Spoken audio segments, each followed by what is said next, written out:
Hi guys, welcome back to Nanda's world. బాగున్నారా?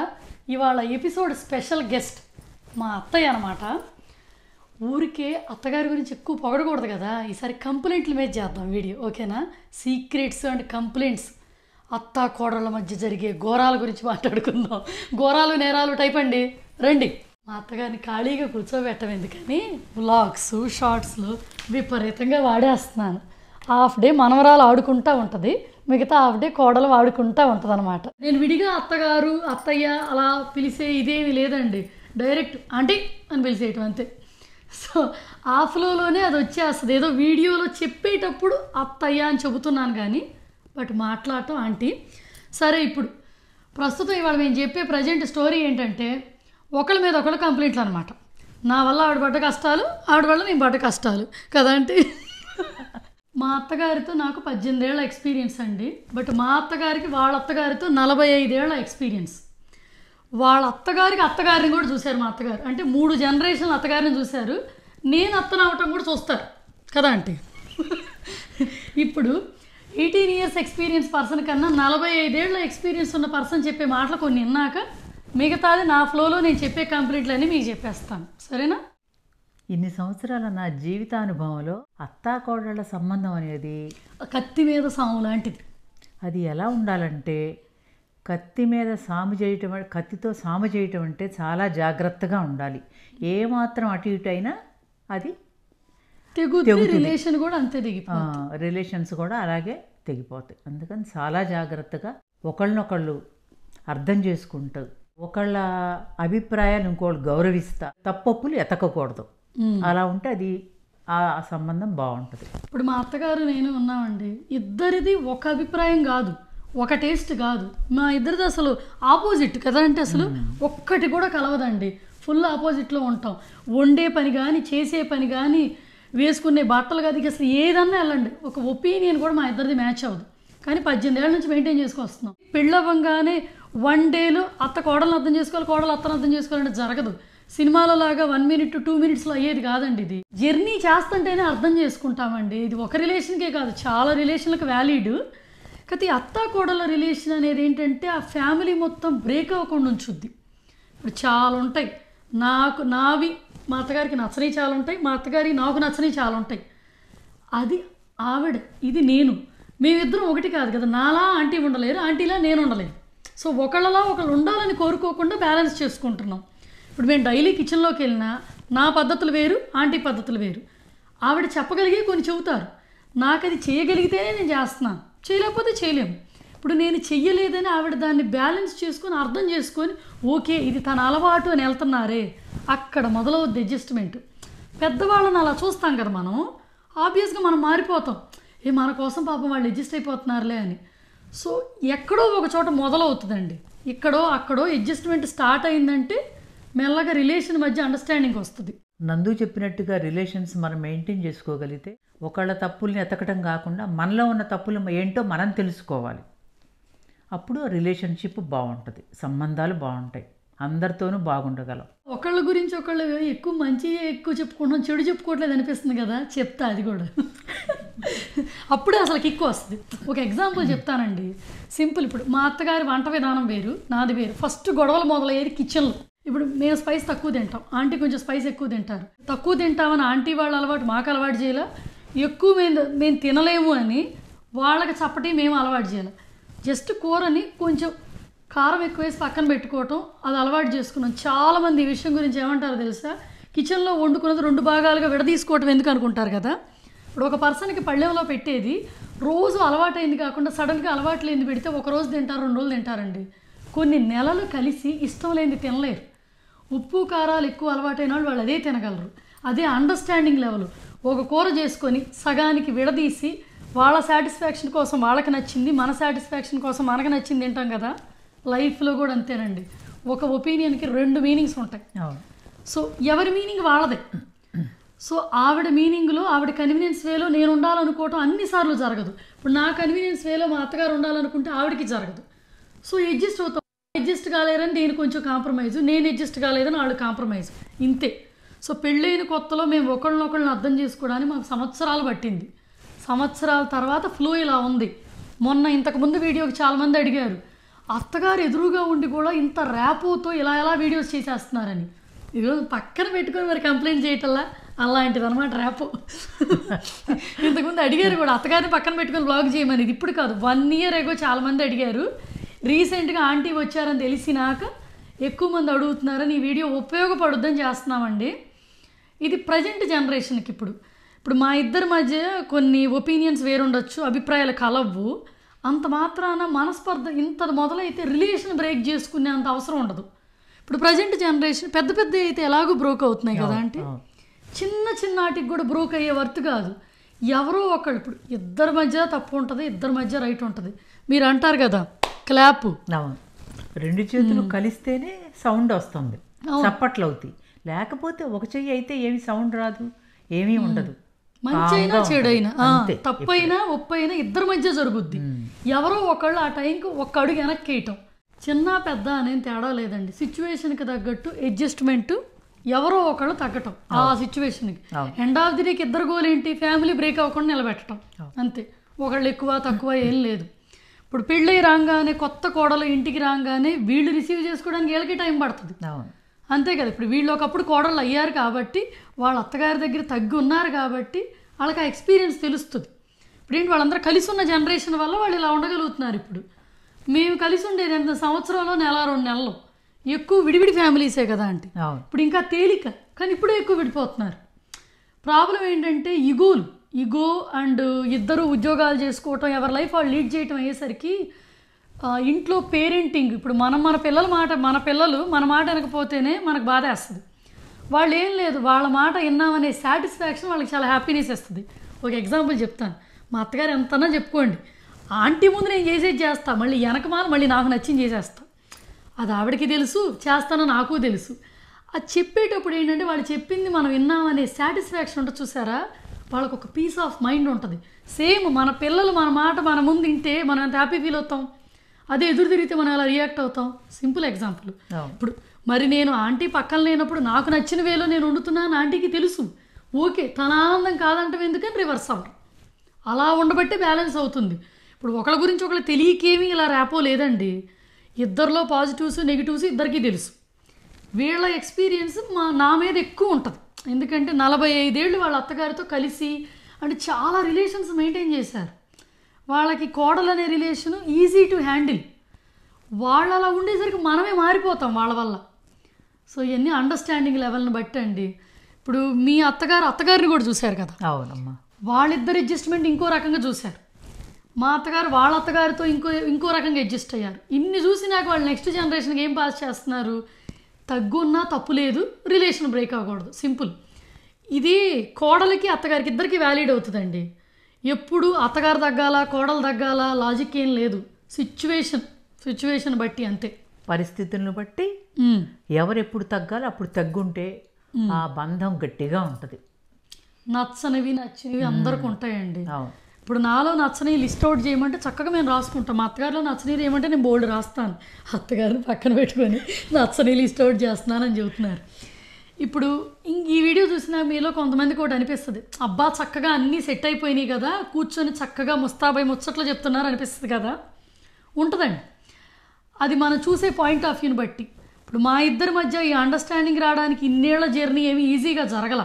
అప్పుడప్పుడు మేము కలవటం, ఇప్పుడు నేను గుంటూరులో ఆంటీ వాడితో ఉన్నా, ఆంటీ వచ్చి ఇక్కడ యూకేలో ఇక్కడ ఉన్నా, ఆ అడ్జస్ట్మెంట్ ఇద్దరికీ కష్టమే. అదేంటంటే కొన్ని నెలలు సర్దుకోవటం వల్ల ఆ రిలేషన్ మధ్య బాండ్ పెరుగుద్ది. మా ఇద్దరి మధ్య కూడా చిన్న చిన్న మనస్పర్ధలు రాబోయే వాటిని మేము ఆపుకోగలిగాం. అదేంటంటే ఆంటీ ఎక్స్పీరియన్స్, వాళ్ళని చూసి నా ఎక్స్పీరియన్స్ అంతే. కొత్తగా వచ్చే వాళ్ళకి ఏంటంటే రాబోయే చిన్న చిన్న మిస్అండర్స్టాండింగ్స్ ఇప్పుడు కొంతమంది ఉంటాయి, ఎక్స్ట్రీమ్ అయిపోయి ఉంటాయి. అంటే ఇప్పుడు మీ అత్తగారే మీకు నచ్చల, మీ కోడలవి మీకు నచ్చల, కలిసి కూర్చొని మాట్లాడుకోవటంలో చాలా సాల్వ్ అవుతాయి. ఒక్కళ్ళు సారీ చెబితే రెండో వాళ్ళు సారీ చెప్పకుండానే వాళ్ళు కరిగిపోతారండి. అంతే కదా ఆంటీ. ఒక పర్సన్ తప్పు చేశామని ఒప్పుకోగలిగితే రెండో పర్సన్ ఒప్పుకునే అవకాశం ఉండదు, వాళ్ళు కరిగిపోతారు. వాళ్ళ ఎమోషన్స్ని బట్టే వాళ్ళ సారీ మనకు కనపడుతుంటుంది, అది అర్థం చేసుకోవటం బట్టి ఉంటుంది. మనకన్నా పెద్దవాళ్ళు మనకు సారీ చెప్పాలని ఎక్స్పెక్ట్ చేయక్కర్లా. వాళ్ళు చూపించే అభిమానం ప్రేమ ఉంటుంది చూసారా, అక్కడే మనకు అర్థమవుద్ది ఎదుటి పర్సన్లో చేంజ్. ఇవన్నీ మా ఇద్దరి సైడ్ ఎక్స్పీరియన్స్లు అండి. ఇప్పుడు బయటికి కనిపించేది ఎవ్రీథింగ్ ఫ్రూటే అవ్వదు. ఆ ఫ్రూట్ రావడానికి పడే మొత్తం ఎఫర్ట్ ఉంటుంది చూసారా, అదంతా కూడా ఉంది కాబట్టి ఇలా మేము బయటికి ఈజీగా చెప్తున్నాం. ఏది ఇప్పుడు ఇంతకుముందు ఎవరో ఏదో చెప్పారబ్బా, చక్కగా బయట కంట్రీల్లో సంబంధాలు కట్నాలు అన్నీ దొరికి హ్యాపీ బాండింగ్ ఉంది అనే కామెంట్స్ కూడా నేను విన్నాను, నా వీడియోస్కే వచ్చినాయి. అదేంటంటే సగం ట్రూత్ మోర్ డేంజర్ అనమాట. బయట కంట్రీలో సంబంధాలు రాగానే కట్నాలు రాగానే మేము ఇద్దరం ఇలా కలిసి ఉండట్లా. మా ఇద్దరి మధ్య ఆ రెండూ లేవు అసలు. కట్నాలు లేవు, బయట కంట్రీల్లో ఉన్నారని సంబంధాలు కలుపుకున్నవి ఏమీ లేవు. ఏమీ లేకుండా జీరో నుంచి స్టార్ట్ అయింది కాబట్టి ఈ బాండ్ ఇలా ఉంది. ప్రతిసారి అసలు అన్నిటికైనా చెడ్డదే ముందు ఆ కట్నం, అది రావటం వల్లే సగం ఆటి వల్ల ప్రేమలు వస్తాయి. అవి లేకుండా వచ్చేది రియల్ లవ్. మా అత్తగారిని అడగండి, మా ఇద్దరి మధ్యలో ఎవ్వరికీ లేవు కట్నాలు డబ్బులు అనేది, మాకు ఎప్పుడూ జరగలేదు, అసలు ఆ ప్రస్తావనే రాలేదు. అందువల్లే ఆ ఆశించటం అనేది లేదు కాబట్టి రిలేషన్ ఉంది. ఎండ్ ఆఫ్ ది డేకి ఏంటి, కొడుకు ఫ్యామిలీ, ఎండ్ ఆఫ్ ది డేకి ఏంటి, హస్బెండ్ పేరెంట్స్, అంతే. నిలబెట్టుకోవాలంటే కలిసి ఉంటాం అంతే. పెళ్ళికి ముందు మేమందరం కూడా అమ్మా నాన్నల దగ్గర బాధ్యత అనే బరువు లేకుండా విశ్రాంతిగా ఉన్నాం. అత్తగారింటికి వచ్చాక ఈ బాధ్యత అనే బరువు మీద పడేటప్పటికి చాలా కష్టంగా అనిపిస్తుంది. అది ఒకరోజు 2 రోజుల్లో అయ్యేది కాదు. బరువు లేకుండా మనం నడవమంటే ఏముంది, పరిగెత్తుతాం పీటీ ఉషలాగా. అదే బరువు పట్టుకొని వెళ్ళమంటే చాలా స్లోగా వెళ్ళాలి, జాగ్రత్తగా వెళ్ళాలి. మనకు ఆ బాధ్యత కూడా పడిపోకూడదు, బాధ్యత అనే బరువుని. సో అది బ్యాలెన్స్ చేయడానికి ఏంటంటే మనము స్ట్రాంగ్ ఉండాలి, మన ఫ్యామిలీ కూడా మనకు సపోర్ట్ చేయాలి. ఇప్పుడు మా అత్తగారు ఇవన్నీ నెట్టుకు వచ్చారు అంటే మా మామగారికి సపోర్ట్ కూడా ఉంది కదా. అత్తా కోడళ్ళు కలిసి ఉండాలంటే ఒట్టి వీళ్ళిద్దరి ప్రమేయమే కాదండి, ఇంట్లో హస్బెండ్ది కూడా ఉంటుంది. మా అత్తగారికి మా మామగారు సపోర్ట్ చేశారు కాబట్టి వాళ్ళ అత్తమామలతో ఆవిడ లైఫ్ లీడ్ చేయగలిగారు. ఇప్పుడు నాకు అది చూసి నాకు మధు నేర్చుకున్నాడు కాబట్టి పేరెంట్స్ ఏం చేస్తే పిల్లలు అదే నేర్చుకుంటారండి. నాకు సపోర్ట్ చేయగలుగుతున్నాడు. నేను అత్తనయ్యాక నా కోడలను పక్కన కూర్చోబెట్టుకొని చెప్పి అప్పుడు నా కొడుకు ఎంత సపోర్ట్ చేశాడో అప్పుడు వీడియో చేస్తాను, ఓకేనా. ఇప్పటికి ఇదే అనమాట. నేను అత్తను అవ్వటం కోసం చాలామంది ఎదురు చూస్తున్నారు, నాకు ఎక్సైటింగ్గా ఉంది అత్తగా నేను ఎలా ఉంటాననేది. అప్పుడు వీడియో చేద్దాం. సరే, ప్రతిసారి అత్తా కోడళ్ళ రిలేషన్కి హస్బెండ్ సపోర్ట్ చాలా అవసరం అండి. వైఫ్ అండ్ హస్బెండ్ ఇద్దరు పెళ్లి చేసుకున్నప్పుడు ఆ రిలేషన్లో ఉన్న అందరి ఫ్యామిలీ మొత్తం విడిపోకుండా ఉండాలంటే హస్బెండ్ సపోర్ట్ కూడా ఉండాల్సిందే. వాళ్ళ సపోర్ట్ ఉండబట్టే ఆ స్ట్రెంగ్త్తో మన ఫ్యామిలీ లీడ్ చేస్తాం. ఒకవేళ హస్బెండ్ సపోర్ట్ లేదే అనుకోండి, 80% 90% మీరే ఎఫర్ట్ పెట్టండి, మిగతా 10% ఎంతో కొంత హస్బెండ్ పెడతారు కదా, పెట్టేలా మీరు కన్విన్స్ చేయండి. ఫ్యామిలీ నిలబడాలంటే వైఫ్ అండ్ హస్బెండ్ ఇద్దరూ కలిసి అత్తమామలతో రిలేషన్ మెయింటైన్ చేయాలంతే. ఇప్పుడు వీళ్ళ నుంచి మేమేం నేర్చుకున్నాం, మా నుంచి మన పిల్లలు నేర్చుకుంటారు అంతే. ఒకళ్ళ నుంచి ఒకళ్ళు చూసి నేర్చుకుంటారు. ఇంట్లో గొడవలు పడితే పిల్లలు అదే గొడవలు పడాలనుకుంటారు.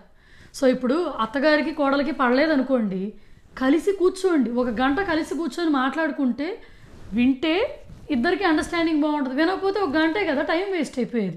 కోట్లు పెట్టుబడి పెట్టట్లేదుగా, టైమేగా. 1 గంట కూర్చొని మీ వల్ల నాకు ఇలా అనిపిస్తుంది, నా బాధ ఇది, మీ అత్తగారికి చెప్పుకోండి. మీ అత్తగారు కోడల వల్ల ఏదైనా అనిపిస్తే కోడలికి చెప్పుకోవచ్చు. ఇద్దరి మధ్య ఒకళ్ళనొకళ్ళు చెప్పుకోవటం వల్లే ఆ బాండ్ పెరుగుద్ది. ఏమీ ఇట్ట చేసినా కూడా బాండ్ పెరగలేదనుకోండి, ఎవరి హస్బెండ్ గురించి వాళ్ళు తిట్టుకోండి, ఎదురు బోదురు, అప్పుడు పెరిగిపోద్ది బాండ్ కదా. అంటే బాగా చెప్పానా. మీరు మాట్లాడే విధానం వల్ల, మీరు చేసే పనుల వల్ల ఆవిడకి ఎంత కష్టం ఉందో ఆవిడ పాయింట్ ఆఫ్ వ్యూ మీరు తెలుసుకోండి. నేను చేసే ఒక్క చిన్న పని వల్ల ఆవిడ హ్యాపీగా ఉండగలుగుతున్నారు అంటే ఆబ్వియస్గా ఫ్యామిలీ హ్యాపీగా ఉంటారు కదా. అదే పాయింట్ ఆఫ్ వ్యూ అత్తగారికి కూడా ఉంటుంది. ఆవిడకి ఎంత పెయిన్ ఉందో తెలియదు. ఇప్పుడు మీరు కోడలు అవ్వటం వల్ల, మీ బిహేవియర్ వల్ల ఆవిడకి ఎక్కడైనా నొప్పి ఉందేమో తెలియదు కదా. సో మీరు మారడానికి కూడా తన అవసరం. ఒకళ్ళొకళ్ళు కలిసి కూర్చొని మాట్లాడుకునే దాంట్లో చాలా ప్రాబ్లమ్స్కి సొల్యూషన్ ఉంటుందండి. ఆ నిమిషం మారకపోవచ్చు, మీ నొప్పి తనకు తెలుసుకోవడానికి ఒక సిచ్యువేషన్ కూడా రావచ్చు. టైం పట్టొచ్చు, డేస్ మంత్స్ పట్టొచ్చు. సినిమాలో లాగా సెకండ్లో అయితే అవ్వదు, బట్ టైం హీల్ చేస్తుంది చాలా వాటిని. కొన్ని సిచ్యువేషన్సే రియలైజ్ అయ్యేటట్టు డెఫినెట్లీ చేస్తాయండి. కాకపోతే లైఫ్లో అండి ఈ తల్లిదండ్రులు అత్తమామలు వాళ్ళు ఉన్నంత వరకే మన ఫ్యామిలీలో మనకన్నా పైన ఒకళ్ళు ఉన్నారు అనే సాటిస్ఫాక్షన్ ఉంటుంది. ఏ రోజైతే మనం ఒంటరిగా ఉంటామో వెనక్కి వెళ్ళి మనం ఏమీ ఫిక్స్ చేయలేం. అందుకని వాళ్ళు ఉన్నప్పుడే రిలేషన్లు ఫిక్స్ చేసుకోవాలనేదే మా ఒపీనియన్. ఇప్పుడున్న ప్రజెంట్ అత్తా కోడళ్ళకి ఈ మేము చెప్పే వాటి వల్ల, మా ఎక్స్పీరియన్స్ వల్ల మీకు ఏదన్నా యూజ్ అవుద్దని మేము ఈ దుకాణం పెట్టామన్నమాట. సరే, ఇంక ఇప్పుడు మీకు ఈ వీడియో వల్ల మీకు ఏం అర్థమైంది? ప్రతి అత్తగారి వెనక ఒక మామగారు ఉంటారు. బాగా చెప్పానా? మా అత్తగారితో ఒకసారి పొగిడించుకోనా, అది కూడా లైవ్లు. బాగా చెప్పానంటే ఇవాళకి మా అత్తగారికి కాస్త ఫ్రీడమ్ ఇస్తాను, మళ్ళీ నెక్స్ట్ వీక్ బాదుకుంటాం మిమ్మల్ని, ఓకేనా? సరే, మేము ఇందాక కాస్త డేలో ఇటు ఫ్రెష్గా ఉండి మేము బాగున్నప్పుడు ఫ్యాషన్ టాక్ చేసేసాం, దాన్ని చూసేయండి. అది కూడా వీళ్ళు అత్తాకోడళ్ళ ఫ్యాషన్ టాక్ ఇంట్రెస్టింగ్గా ఉంది, ఓకేనా? ఇప్పుడు ఫ్యాషన్ టాక్. మరి ఫ్యాషన్ టాక్లో ఫస్ట్ మా అత్తగారి గురించి మాట్లాడుకుందాం రండి. ఫ్యాషన్ టాక్లో చీర గురించి వదిలేసి ఇప్పుడు అత్త గురించి మాట్లాడటం మొదలుపెట్టే. ఇది అత్త కోడళ్ళ ఫ్యాషన్ టాక్ అండి. బిట్టుగాడిని పీకేసాం, అత్త వచ్చింది కదా, ఇంక బిట్టు ఎందుకు మనకు ఆడడం కదా అంటే, అమ్మో అది ఇంటే కొట్టుద్ది, అది ఆడుకుంటుందని మేము రెచ్చిపోతున్నాం ఇక్కడ. ఇంటికి పెద్ద కదా, మా అత్తగారి శారీ గురించి మొదలు పెడదాం, మళ్ళీ ఎక్కువసేపు బాధ పెట్టకూడదు నుంచోబెట్టని. కాశ్మీరీ పట్టు అంట. సో ఇది పళ్ళు ఇలా వచ్చింది, శారీ అంతా ఫుల్ డిజైన్ అండి. అండ్ బ్లౌజ్, శారీకి వచ్చిన బ్లౌజు లేకపోతే విడిగా తీసుకున్న బ్లౌజా అంటే ఈ ఏజ్ గ్రూప్ వాళ్ళకి నచ్చుద్దండి. ఎంత సింపుల్గా ఉంది ఫ్యాషన్ టాక్. నేను కూడా మా అత్తగారి వయసు వచ్చినాక అంత సింపుల్గా ఫ్యాషన్ టాక్ చేసేస్తానేమో. నాకు నానా హంగామా ఉంది, రచ్చరచ్చగా ఉన్నాను. ఇప్పుడు మా అత్తగారి జ్యువెలరీ గురించి. ఇవి నల్లపూసలు విడిగా చుట్టిచ్చినాయి అండి, రెడ్ నల్లపూసలు కలిపి చుట్టిచ్చినాయి, చిన్న పర్ల్ వేసి. సో ఈ మా అత్తగారి ear rings, diamond ear rings అనమాట. బిట్టు ఉంటే ముద్దు ముద్దుగా చెప్పేది, కాకపోతే అది ఇప్పుడు వచ్చే కండిషన్లో లేదు. బిట్టు లేదని నేను మా అత్తగారిని పక్కన పెట్టుకున్నాను తెలుసా. ఇప్పుడు నా ఫ్యాషన్ టాక్. ఫ్యాషన్ టాక్లో మళ్ళీ యాజ్ యూజువల్ శారీ గురించే ఫస్ట్ అనమాట. ఇది ప్యూర్ బెనారస్ పట్టు శారీ అండి. నేను ఇది ఇన్స్టాగ్రామ్ సింహయానా పేజ్లో తీసుకున్నాను. మీకు ఆల్రెడీ తెలుసు, నేను చాలా తీసుకుంటున్నాను వాళ్ళ దగ్గర. సో ఇది శారీ మొత్తం లైట్ సిల్వర్ మజంతా షేడ్ అండి, పేస్టల్ కలర్ బాగా. సో మొత్తం ఫుల్ శారీ అంతా డిజైన్ ఉంది ఇలా. ఇది చాలా డల్ కలర్ అండి, విడిగా ఇది నైట్ టైం లుక్ అద్దరిపోద్ది, అందుకనే మేము ఈవినింగ్ కట్టుకున్నాం, చీకటి పడ్డా కూడా బాగుంటుందేమో చూద్దామని. అది పళ్ళు అంతా ఇలా వచ్చింది ఈ శారీకి. ప్యూర్ బెనారస్ కాబట్టి కొంచెం మీడియం బరువు ఉంటుంది. అండ్ ఇదంతా magenta colour, dark magenta piping వేయించాం. ఇది పళ్ళుకేమో ఇలా టసల్స్ యాడ్ చేయించాము. నేను సింహయానా పేజ్ డీటెయిల్స్ మొత్తం మీకు ఇన్స్టాగ్రామ్లో ఇస్తాను. వాళ్ళ దగ్గర ఇంకా చాలా కలర్స్ కూడా ఉన్నాయన్నమాట. నేను 2 కలర్స్ తీసుకున్నాను, ఈసారి ఇంకో కలర్ గురించి తర్వాత చెప్తాను. అన్నీ ఎక్కువ పేస్టల్ కలర్స్ బాగుంటున్నాయని అవి తీసుకున్నాను అనమాట. సరే, Simhayana page WhatsApp group details, Instagram మొత్తం డిస్క్రిప్షన్ బాక్స్లో ఉంటాయి. ఇంట్రెస్ట్ ఉన్న వాళ్ళు వాళ్ళని పింక్ చేయండి. ఇది వేరే పట్టు చీరది, పైతానీ పట్టు చీర బ్లౌజ్ అనమాట. ఆ హ్యాండ్స్ కట్ చేసి దీనికి వేసాము. ఇది సపరేట్ పట్టు క్లాత్ తీసుకొని మగ్గం వర్క్ చేయించామన్నమాట, జద్దోసి మగ్గం వర్క్. అండ్ ఇదంతా ఇది కూడా zardozi and not work add చేసి ఉంది. ఇది పైతానీ మోడల్ కాబట్టి ఇదంతా బార్డర్ ఇలా చేయించామన్నమాట. బ్లౌజ్కి బ్యాక్ సైడ్ కూడా ఇలా వర్క్ వచ్చింది, మొత్తం చిన్న చిన్న టసల్స్ హ్యాంగ్ అయ్యి ఉన్నాయి.